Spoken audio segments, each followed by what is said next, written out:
الصلاة الإسلامية إذا أديت بالطريقة اللي ربنا عاوزنا نأديها بيها، وهي بتمام الخشوع وتمام الخروج من مشاكلنا كلها، ويخرج من نفسه. الإنسان يخرج مش بس من الدنيا ومن نفسه ومن اسمه ومن مشاكله ومن همومه، ويتجرد تماما، يخش على الرحاب الإلهي لتنعقد الصلة اللي هي الصلة العظيمة دي. بمعنى الصلاة هي صلة، عشان تبقى صلاة لازم الإنسان يخش متجرد ويطرح وراءه كل الهموم وكل المشاكل وكل المزعجات.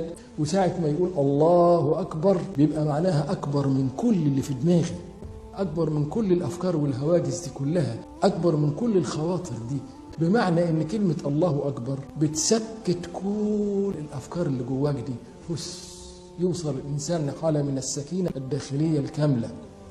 إذا الإنسان أدى الصلاة بهذا المعنى، الصلاة بتبقى لها أسرار غريبة جدا، ونرجو إن احنا نعرف قيمة الجوهرة اللي احنا ربنا ادهلنا، بالإضافة إلى كونها حالة استرخاء وحالة خروج من الهموم كامل، فهي حالة انفتاح على الله سبحانه وطلب منه من الروح الذات العليا.